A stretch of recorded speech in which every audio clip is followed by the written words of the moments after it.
이보시오. 대감마님께서 아직 기침도 안 하셨는데 감히 어디라고 함부로 문을 두드리는 게요? 썩 물러가시오. 방금 들으신 목소리 누구의 것 같습니까? 서슬퍼런 판서 대감의 호통일까요? 아니면 관아의 수령이 내지르는 소리일까요? 놀랍게도 이 목소리의 주인공은 대감집 대문을 지키는 문지기, 바로 노비입니다. 그리고 그 앞에서 바닥에 나뒹굴며 모욕을 당하고 있는 사람은 멀리 시골에서 올라온 가난한 창반입니다. 천한 노비가 귀한 양반을 문전박대하는 세상.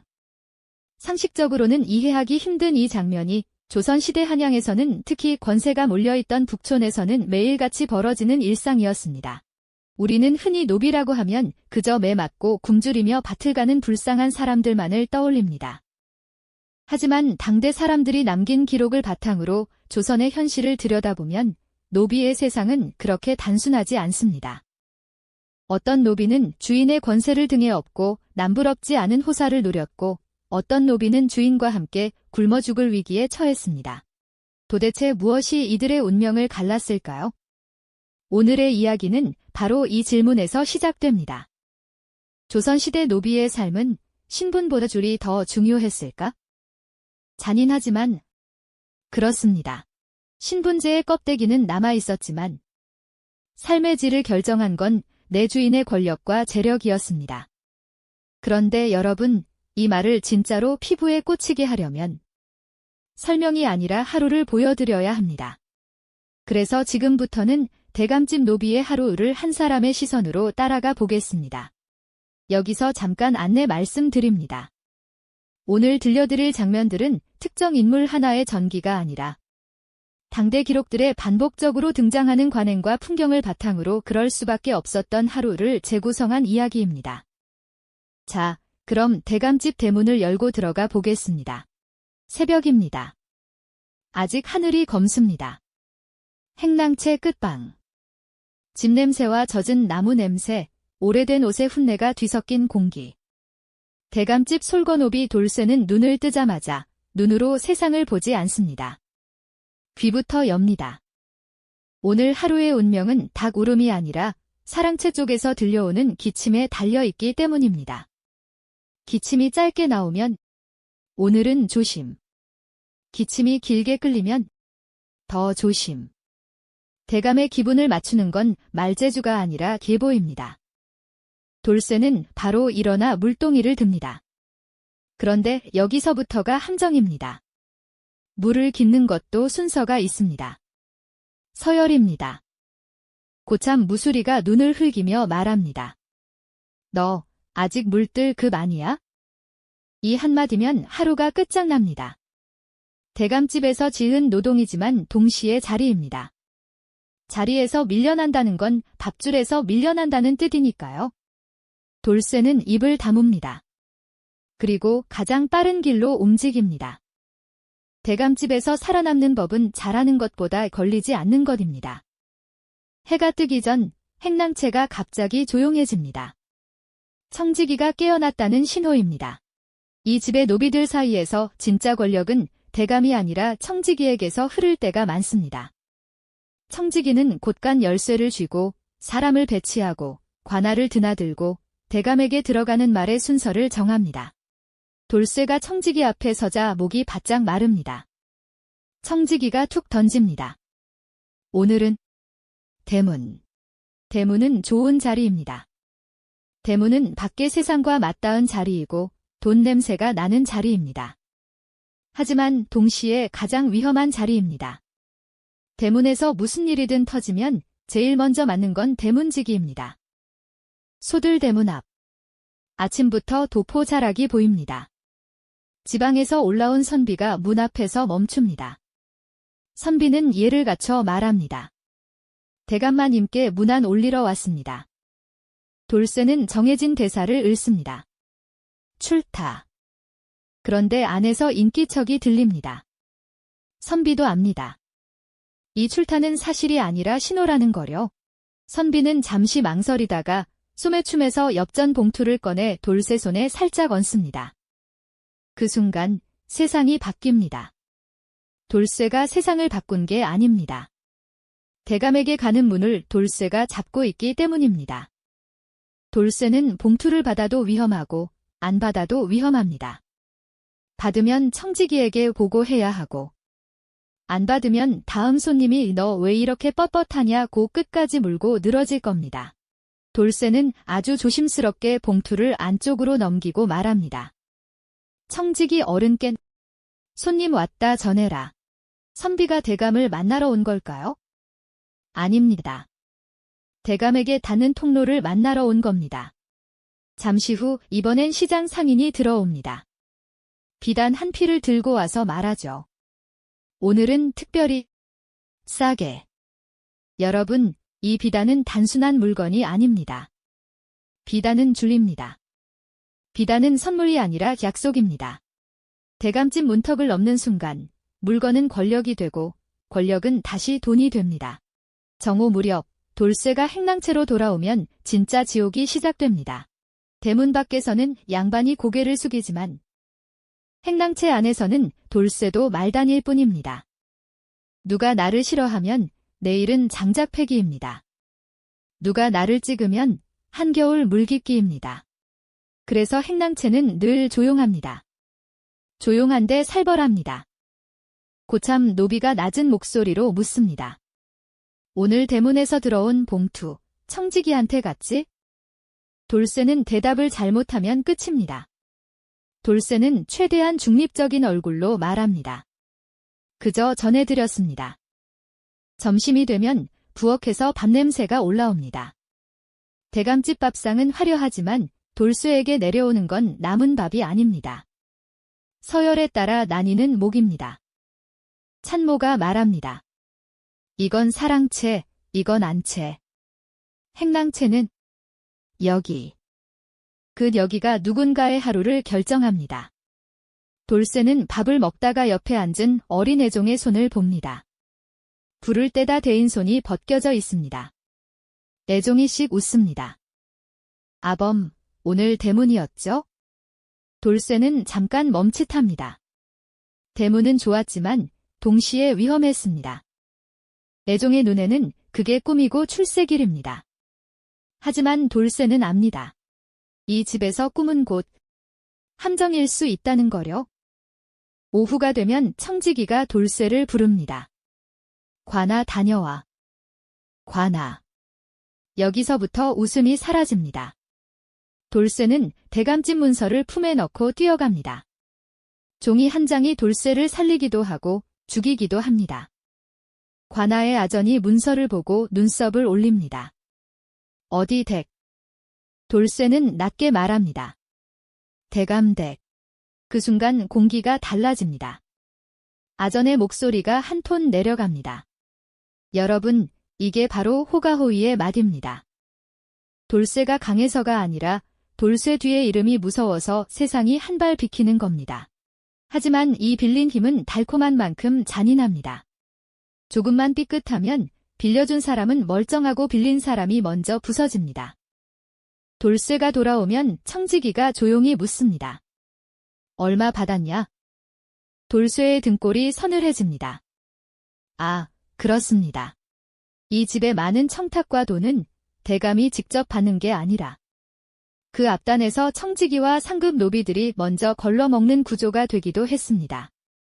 대감은 정말 모를 수도 있고 알면서도 모른 척할 수도 있습니다. 중요한 건 결과입니다. 이 집에서 가장 무서운 존재는 대감이 아니라 대감의 이름을 뒤통시키는 사람이라는 것. 돌쇠가 말합니다. 저는 받은 게 없습니다. 청지기가 웃습니다. 웃는데 눈이 웃지 않습니다. 그래. 너는 깨끗해야지. 이 말은 칭찬이 아닙니다. 너의 몫은 내가 정한다는 뜻입니다. 해질녘이 되면 제사 준비가 시작됩니다. 제사상은 음식이 아니라 집안의 체면입니다. 흠집 하나, 순서 하나가 곤장 하나가 될 수 있습니다. 그래서 제사 준비는 노동이 아니라 검열입니다. 돌쇠는 손이 덜덜 떨립니다. 오늘 실수하면 내일 자리도 없습니다. 밤이 깊어도 행랑채는 잠들지 않습니다. 누군가는 대기하고 누군가는 당직을 서고 누군가는 청직이 호출을 기다립니다. 돌쇠는 누워서 생각합니다. 대문 밖에서 양반을 밀어낼 때 나는 강해 보였다. 하지만 대문 안에서 나는 늘 고개를 숙였다. 밖에서는 양반이 숙이고 안에서는 내가 숙인다.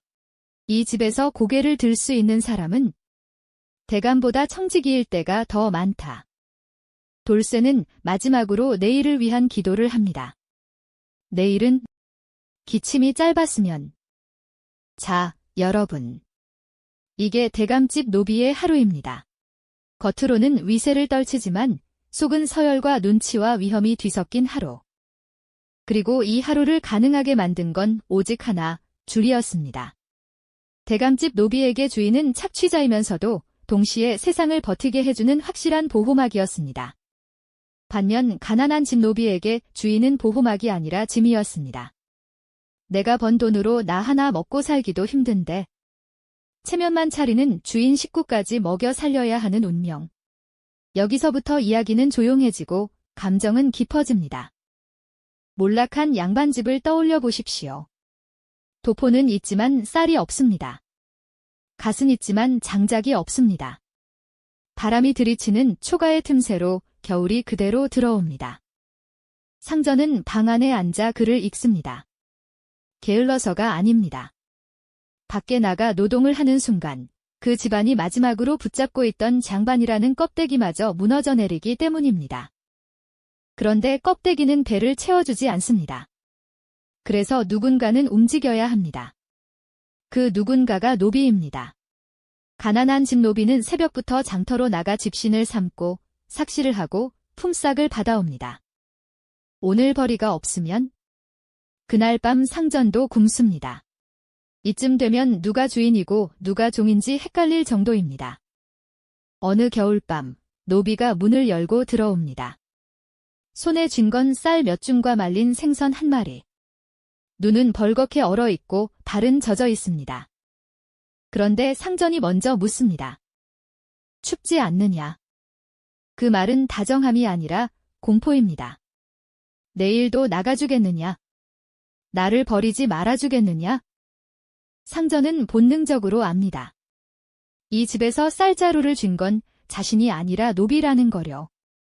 그래서 이 시기 가난한 노비들의 가슴엔 두 마음이 공존합니다. 하나는 어떻게든 돈을 모아 노비 신분을 벗어나는 것, 면천의 꿈. 또 하나는 차라리 이 무능한 주인을 버리고 도망치는 것. 바로 도망과 추노의 역사가 본격적으로 시작되는 지점입니다. 그리고 어느 순간 노비들에게 기회가 찾아옵니다. 돈을 내면 신분을 풀어주겠다. 나라가 공식적으로 신분을 팔기 시작한 겁니다. 자, 여러분이라면 어떤 선택을 하시겠습니까? 평생 모은 돈을 털어 양반이 되시겠습니까? 아니면 그 돈을 쥐고 대감집의 실세 노비로 남으시겠습니까? 우리는 노비라면 누구나 자유를 꿈꿨을 거라 생각합니다. 하지만 기록을 보면 인간의 욕망은 그렇게 단순하지 않습니다. 가난한 집 노비에게 신분 상승은 곧 생존이었습니다. 그래서 빚을 내서라도 속량을 하고 싶어 했습니다. 양인이 된다는 건 내 노동의 대가를 드디어 나를 위해 쓸 수 있다는 희망이었으니까요. 그런데 대감집 노비들은 속내가 복잡했습니다. 돈은 있었습니다. 마음만 먹으면 양인도 양반 첩지도 가능했을 겁니다. 하지만 그들은 주저합니다. 왜냐하면 담장 밖 세상이 얼마나 추운지 누구보다 잘 알기 때문입니다. 대감집 청지기일 때는 대감의 위세가 곧 내 힘입니다. 어딜 가도 대접받고 정보가 흘러들고 뒷돈이 들어옵니다.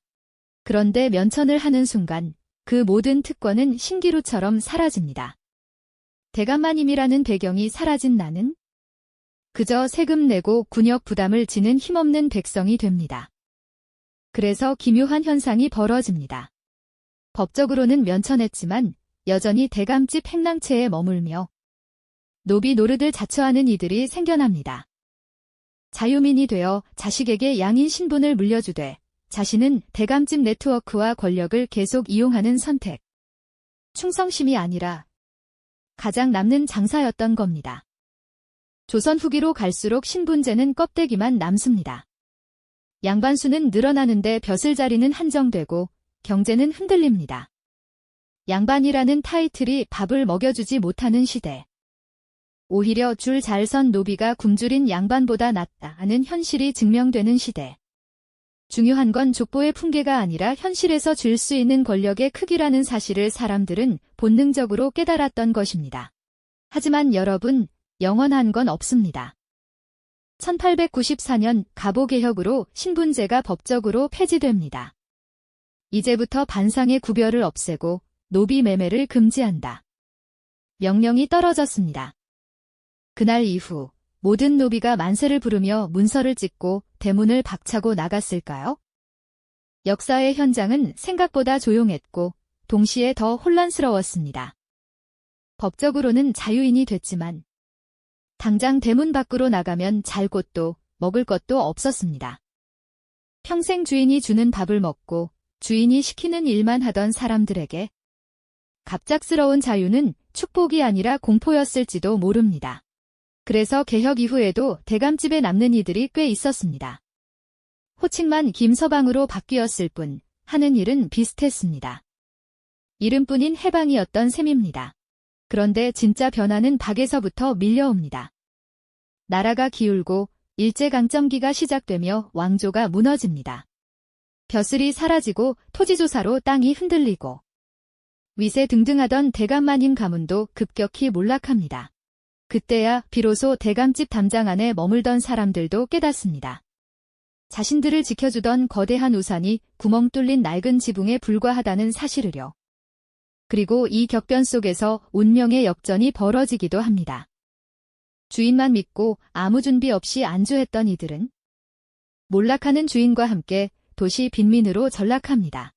반면 일찌감치 시장을 기웃거리고 정보를 모으고 자본을 축적했던 이들은 그 미천으로 근대의 장사꾼, 자본가로 변신하기도 합니다.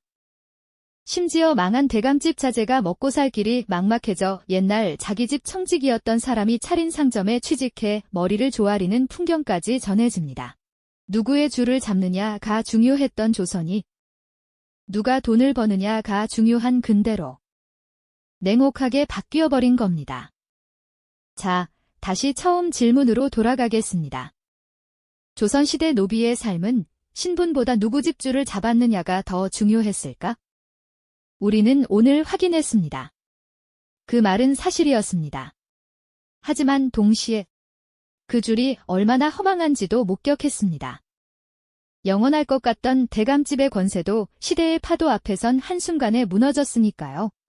이 이야기가 600년 전 낡은 이야기처럼 들리십니까? 가만히 귀 기울이면 오늘날의 우리와 닮은 구석이 너무 많습니다. 우리는 지금도 더 큰 조직, 더 든든한 배경, 더 안정적인 우산 안으로 들어가기 위해 경쟁합니다. 그 안이 주는 따뜻함이 바깥 세상의 찬바람보다 낫다는 걸 경험으로 알고 있기 때문입니다. 때로는 조직의 힘을 내 힘인 양착각해 어깨에 힘이 들어가기도 하고 때로는 밀려나지 않기 위해 자존심을 접고 눈치를 보기도 합니다. 대감집 행랑채의 사내 정치가 오늘날의 사무실에서 모양만 바뀐 채 반복되는 건 아닐까요? 그래서일지도 모릅니다. 면천을 꿈꾸며 엽전을 모았던 노비들의 마음이 은퇴 후에 홀로 서기를 준비하는 오늘날 가장들의 마음과 겹쳐 보이는 이유는요. 결국 역사가 우리에게 남기는 질문은 이것일지도 모릅니다. 어떤 줄을 잡느냐 보다 더 중요한 건 그 줄이 끊어졌을 때 나는 누구인가? 대감의 이름표를 떼고 난 뒤에도 나는 내 삶을 지킬 수 있는가? 담장이 무너졌을 때 내 두 발로 광야에 설 준비가 되어 있는가? 여러분이라면 그 시절 그 혼란 속에서 어떤 선택을 하셨겠습니까? 대감집의 마지막 문지기로 남으셨겠습니까? 아니면 거친 세상 밖으로 발을 내디디셨겠습니까?